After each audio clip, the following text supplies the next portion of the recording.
Bonjour à tous, j'espère que vous allez bien, même si on n'a pas pu se retrouver à l'église aujourd'hui comme on l'aurait voulu. Alors aujourd'hui, je vous ai préparé un message qui sera bien diffusé comme d'habitude en vidéo sur notre groupe Facebook et sur YouTube également. Donc voilà, je vais vous parler de ceci aujourd'hui, c'est du fait d'être fidèle dans les petites choses. Et je vais vous parler d'une parabole qui est la parabole des talents. Tu t'attends peut-être... Vous vous attendez peut-être, vous espérez peut-être de la vie pas mal de choses. On espère beaucoup, on espère, comme je l'ai dit déjà il y a 15 jours dans mon message précédent, on attend beaucoup de la vie parfois. On espère réussir sa vie. Et par la même occasion, quand on croit en Dieu, ou parfois même quand on ne croit pas, on espère aussi beaucoup de la part de Dieu. Et c'est pas mal en soi, ce n'est pas mal en soi, mais je voudrais vous parler donc de ceci aujourd'hui et je pense que au travers de cette parabole, le Seigneur aura quelque chose à te dire. Donc cette parabole des talents, elle ne parle pas des talents dans le sens du mot comme on l'emploie aujourd'hui, du fait d'être talentueux, bien que la signification du mot comme on l'emploie aujourd'hui provient des évangiles, mais le talent était plutôt une valeur, à cette époque-là, une valeur en argent. Un talent, ça valait... Certains diront plus ou moins une vingtaine d'années de travail d'un ouvrier de l'époque. D'autres diront que ça valait une quinzaine de milliers d'euros. En tout cas, ça valait beaucoup. Et donc, je vais vous lire cette petite parabole, en tout cas quelques extraits de cette parabole. Le contexte est celui-ci. Jésus était avec ses disciples et il allait partir, évidemment. Il n'est pas resté sur terre. Il a rejoint son Père, il a envoyé le Saint-Esprit et il annonce déjà qu'un jour, il va revenir. Voilà un petit peu, en gros, simplifier le contexte. Et dans Matthieu, donc au chapitre 25 et le verset 14, je vais vous lire, il dit ceci. « Il en sera comme d'un homme qui, partant pour un voyage, appela ses serviteurs. » L'homme, évidemment, c'est Jésus. Ses serviteurs, c'est nous tous. Donc, on comprend déjà que nous sommes appelés des serviteurs. On conclut déjà par cette simple phrase que nous tous, nous sommes appelés des serviteurs de Dieu. Et voilà, il leur remit ses biens. Il donna 5 talents à l'un, 2 à l'autre, et au troisième, à chacun selon ses capacités. Et un au troisième, chacun selon ses capacités. Et il partit. Et c'est ce qui est arrivé. Aussitôt, celui qui avait reçu les 5 talents s'en alla, il les fit valoir, et il gagna 5 autres talents. De même, celui qui avait reçu 2 talents en gagna 2 autres. Celui qui n'en avait reçu qu'un alla faire un creux dans la terre et cacha l'argent de son maître. Au verset 19, longtemps après, le maître de ses serviteurs revint. Ce n'est pas encore arrivé, mais ça doit arriver. Le maître de ses serviteurs revint et leur fit rendre compte. Bien oui, c'est bien normal, il leur confie de l'argent, puis il fait rendre des comptes. Celui qui avait reçu les 5 talents s'approcha en apportant 5 autres talents. Et il dit, « Seigneur, tu m'as remis 5 talents, voici, j'en ai gagné 5 autres. » Son maître lui dit, « Écoutez, c'est bien, bon et fidèle serviteur. Tu as été fidèle dans peu de choses. Vous voyez, je parle aujourd'hui de la fidélité dans les petites choses. Tu as été fidèle dans peu de choses. Je te confierai beaucoup. Entre dans la joie de ton maître, ce qui veut dire bien, réjouis-toi avec moi. Je suis heureux, sois heureux aussi avec moi. Celui qui avait reçu les 2 talents, toujours selon ses capacités, il a reçu 2 talents, s'approcha aussi et il dit, « Seigneur, tu m'as remis 2 talents. Voici, j'en ai gagné 2 autres. » Son maître lui dit, « La même chose, vous allez voir, c'est bien. Bon et fidèle serviteur, tu as été fidèle en peu de choses, je te confierai beaucoup. Entre dans la joie de ton maître. » Vous voyez que la phrase est la même. 5 talents, 2 talents, la réponse du maître est la même. Bon et fidèle serviteur, tu as été fidèle dans peu de choses, et voici, je te confierai beaucoup. Entre dans la joie de ton maître.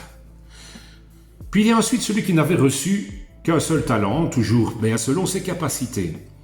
Il s'approcha et il dit, et là commence son baratin, parce que moi j'appelle ça le baratin, et il dit, « Seigneur, je savais que tu es un homme dur. » Bon, ok, ça déjà c'est mal dit, parce que le maître n'est pas un homme dur. C'est un homme juste, mais ce n'est pas un homme dur. Donc c'est déjà faux. Ensuite, c'est comme s'il disait, mais tu vois, bon, c'est de ta faute, parce que je sais que tu es dur. C'est du baratin. Il dit, je sais que tu moissonnes où tu n'as pas semé, que tu amasses où tu n'as pas vanné. J'ai eu peur. Ça s'appelle comment ça? J'ai eu peur. Bon, ben pour commencer, ça s'appelle une excuse. Ou plutôt un prétexte. Des excuses, il en existe des milliers. Et voilà ce que fait le serviteur qui a reçu un talent. Il trouve une excuse. Alors je suis allé cacher ton talent dans la terre. Autrement dit, c'est comme s'il se justifiait en disant « Je n'ai rien fait de vraiment bien, c'est vrai. Mais je n'ai rien fait de mal, Seigneur. J'ai enterré ton talent, il est là. Voici, prends ce qui est à toi. » Et là, le discours du maître change. Son maître lui répondit « Serviteur méchant et paresseux, tu savais que je moissonne où je n'ai pas semé et que j'amasse où je n'ai pas vanné, pardon. Il te fallait donc remettre mon argent au banquier. » Donc, autrement dit, il fallait faire fructifier ce que tu avais reçu. Et à mon retour, j'aurai retiré ce qui est à moi avec un intérêt. Ôtez donc le talent et donnez-le à celui qui a les 10 talents, car on donnera à celui qui a, et il sera dans l'abondance. Mais à celui qui n'a pas, on ôtera même ce qu'il a. Et puis il ajoute même ceci, et le serviteur inutile, vous voyez comment il a appelé celui-ci, le serviteur inutile. Bien oui, parce que un serviteur, n'est-ce pas, il est censé être à la disposition de son maître. Je vous rappelle qu'au début, c'est ce que je vous ai dit. Vous voyez que nous sommes tous appelés des serviteurs. Un serviteur est censé être utile à son maître, sinon ce n'est pas un serviteur. Un serviteur est donc censé travailler, être utile donc. Et donc il dit, le serviteur inutile, jetez-le dans les ténèbres du dehors, où il y aura des peurs et des grincements de dents. Donc voilà, comme si être chrétien et servir Dieu se limitait à aller à l'église. Je suis certain, je pense en tout cas ne pas me tromper, que pendant cette longue période où on n'a plus la possibilité justement d'aller à l'église, nombreux sont ceux qui sont en train de se relâcher, et je sais, je me répète par rapport à ce que j'ai dit il y a 15 jours. Nombreux sont ceux qui sont peut-être en train de se relâcher, prétextant que, vu les circonstances, ils ne peuvent rien faire, ou en tout cas pas faire grand-chose. Mais en tout cas, c'est un faux raisonnement. On devrait le savoir. Nous le savons. Vous devriez le savoir. Dieu n'a pas été pris au dépourvu par ce qui arrive. Ce qui veut dire quoi? Ce qui veut dire que alors, il attend forcément quelque chose de toi pendant ce temps. Parce que tu es toujours un serviteur malgré ce temps qui est spécial. Ça tombe bien, parce que Jésus, directement après cette parabole, il explique autre chose et quelque part, il répond à cette question. Il répond tout de suite à cette question après la parabole et vous allez voir, vous allez comprendre, je vais vous lire directement la suite de ce passage. Au verset 31, eh bien, il dit bien, lorsque Jésus reviendra, lorsque je reviendrai, eh bien, lorsque donc Jésus reviendra, il séparera les uns d'avec les autres. Alors évidemment, je ne vous lis pas tout pour ne pas que ce soit trop long. Il séparera les uns d'avec les autres. On dit il séparera les boucs d'avec les brebis. Alors le roi dira à ceux qui seront à sa droite, « Venez, vous tous qui êtes bénis de mon Père, prenez possession de mon royaume qui a été préparé dès la fondation du monde. » Pourquoi? Parce que, vous voyez, quand je dis que c'est l'explication de Jésus, l'explication pour ceux qui disent peut-être, mais il n'y a plus rien à faire, ou qu'ai-je à faire, je n'ai rien d'important, je ne peux pas servir Dieu pour le moment. Eh bien, il dit ceci, Prenez possession du royaume, réjouissez-vous avec moi, prenez ce que le Père a préparé pour vous, parce que j'ai eu faim, c'est au verset 35, et vous m'avez donné à manger. J'ai eu soif, et vous m'avez donné à boire. J'étais étranger, et vous m'avez recueilli. J'étais nu, et vous m'avez vêtu. J'étais malade, et vous m'avez visité. Et vous m'avez téléphoné. Non, c'est pas ça qu'il dit, évidemment. J'étais en prison, et vous êtes venus vers moi. Et les justes répondront, Seigneur, quand avons-nous fait tout cela? Il répète, je ne lis pas tout de nouveau. Le roi leur répondra, je vous le dis en vérité, toutes les fois que vous avez fait ces choses à l'un de ces plus petits, à l'un de ces plus petits de mes frères, c'est à moi que vous les avez faites. Ensuite, inversement, il dira à ceux qui sont à sa gauche, les autres, ceux qu'on appelle les boucs ici dans le texte, retirez-vous de moi, maudits. Vous n'avez rien fait. Vous n'avez rien fait avec ce que je vous ai donné. Et toutes les fois que vous n'avez pas fait ces choses à ces personnes, aux plus petits d'entre mes frères, c'est à moi que vous ne les avez pas faites. Écoutez, Dieu vous a qualifié. Il t'a donné des talents, mais il t'a donné aussi tout simplement la vie, des bras, des mains, des jambes, un cerveau pour la plupart d'entre nous, une bouche, etc. Et Dieu attend que tu fasses quelque chose qui lui est agréable avec cela. Il y a une chose importante à comprendre. Une chose importante à comprendre. C'est de savoir que toutes ces choses, ces talents dont Jésus parle, ne te sont pas donnés, mais seulement confiés. Ils t'ont été confiés pour que tu les gères. Avoir la vie, vivre et être en plus un enfant de Dieu n'est pas seulement un privilège, mais c'est aussi une responsabilité. Quand Dieu donne quelque chose, il est bon, il est généreux. Mais quand il donne quelque chose, il attend de voir ce que tu vas en faire. Et je vais vous lire encore un petit verset. Ça se trouve dans Luc, au chapitre 16 et au verset 10. Écoutez bien parce que c'est très important dans mon message aujourd'hui. Ce verset dit ceci. Donc Luc 16, verset 10. Celui qui est fidèle dans les moindres choses, c'est-à-dire dans celles qu'on peut appeler petites, mais elles ne sont pas petites pour le Seigneur, elles sont importantes. Donc celui qui est fidèle dans les moindres choses, l'est aussi dans les grandes. On ne peut pas, autrement dit, être fidèle dans les grandes choses en disant, moi, quand j'aurai des choses importantes, mais je serai fidèle. Non, ce n'est pas vrai. Celui qui est fidèle dans les petites choses l'est aussi dans les grandes. Et le verset dit ceci, celui qui est injuste dans les moindres choses, donc dans les petites choses, l'est aussi dans les grandes. C'est un message, un principe très important. Ce qui semble petit et insignifiant à tes yeux ne l'est pas pour Dieu. Je veux répéter ça parce que c'est très important aujourd'hui. Ce qui te semble petit et insignifiant à tes yeux ne l'est pas pour Dieu. Alors, dans ces temps très spéciaux, encore une fois, es-tu fidèle avec ce qui lui appartient? Avec ce qui lui appartient. Es-tu fidèle dans les petites choses? Dans les petites choses, je mettrai ça entre guillemets. Oui? Alors la promesse que Dieu te fait aujourd'hui, elle est simple. Je te confierai beaucoup. Tu attends beaucoup de Dieu, tu attends beaucoup de la vie, eh bien sache que si tu es fidèle dans les petites choses, Dieu dit, je te confierai beaucoup.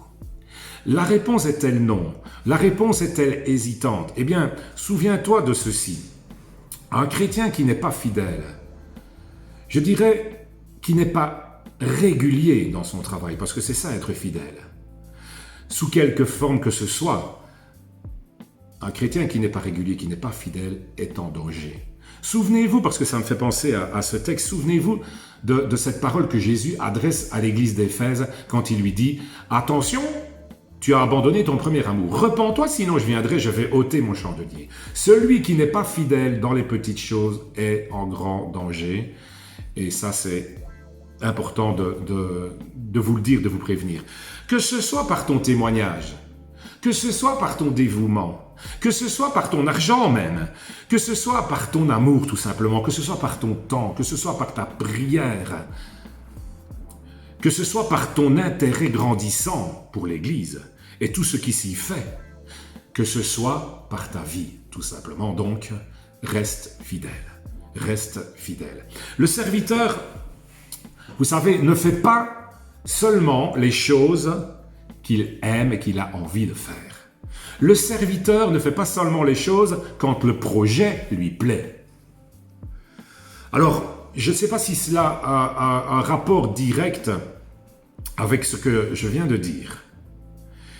Mais alors qu'aujourd'hui, c'est si simple, avec la technologie actuelle,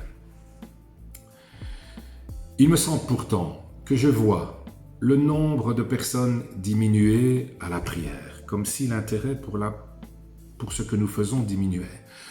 Le nombre d'écoutes des messages me semble diminuer, peut-être je me trompe. La participation et l'enthousiasme pour ce que nous faisons, il me semble que je la vois faiblir. Et pourtant, je vous l'ai dit, Dieu a un projet. Dieu a quelque chose de grand pour son Église et un projet maintenant, et il a déjà commencé. Alors ma question est celle-ci. Allons-nous être différents de ce monde qui se lasse tellement vite de tout et qui a toujours besoin de nouveautés pour susciter son attention et son intérêt? Ça, c'est la question que je me pose. Je vous lis un petit verset dans Éphésiens chapitre 2, le verset 10. Paul dit ceci, l'apôtre Paul. « Nous sommes son ouvrage, ayant été créés en Jésus-Christ dans un but donc, ayant été créés en Jésus-Christ pour de bonnes œuvres que Dieu a préparées d'avance afin que nous les pratiquions. » C'est vraiment important. Alors, je veux t'encourager aujourd'hui, parce que je voudrais que ce message soit un encouragement. L'essentiel, sois vraiment encouragé par ça, l'essentiel n'est pas dans les capacités, parce que les capacités, c'est Dieu qui les donne. L'essentiel, c'est dans la vie intérieure. L'essentiel est dans la vie intérieure. Jésus ne dit pas aux paresseux qu'il est incapable, non, parce que, je le répète, ses capacités viennent de Dieu. Ce que Jésus reproche aux mauvais serviteurs, c'est quoi? Sa négligence. Sa négligence. Et il l'appelle serviteur méchant et paresseux. Voilà comment il l'appelle. Le paresseux, le négligent, appelez-le comme vous voulez, trouve toujours des excuses pour ne pas travailler. Il dit « j'ai peur ». Ici, c'est ce qu'il a dit, « j'ai peur ». Mais devant le maître, son baratin n'a pas tenu un quart de seconde. Ça ne tient pas. Et nous, essaye-t-on aussi de baratiner Dieu? Est-ce que tu dis aussi « j'ai peur » ou « j'ai eu peur » ? Est-ce que tu dis « je n'ai pas reçu beaucoup de talent » ? Je suis petit, je suis fatigué, je ne sais pas quoi faire, on est confiné, etc., etc. Pourtant, je vous le répète, Dieu est bien là. Il n'a pas du tout été pris au dépourvu par ce qui arrive. Il a des projets, je le répète, et ils sont déjà en train de s'accomplir. Alors, je vais conclure. Conclure par un encouragement.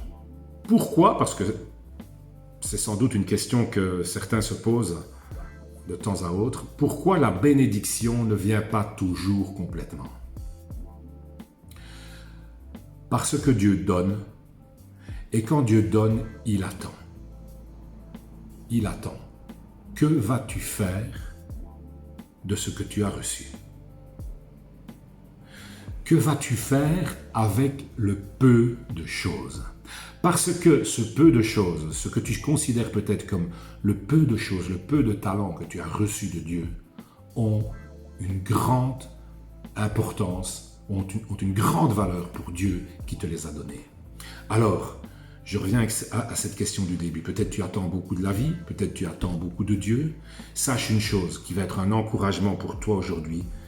Dieu est généreux avec ceux qui sont fidèles dans les petites choses. Je répète, sois encouragé parce que Dieu est généreux avec ceux qui sont fidèles dans les petites choses. J'ai terminé. J'espère que ces quelques mots vous auront fait beaucoup de bien, que vous aurez l'occasion de méditer dessus, d'y réfléchir et je vous donne rendez-vous à très bientôt.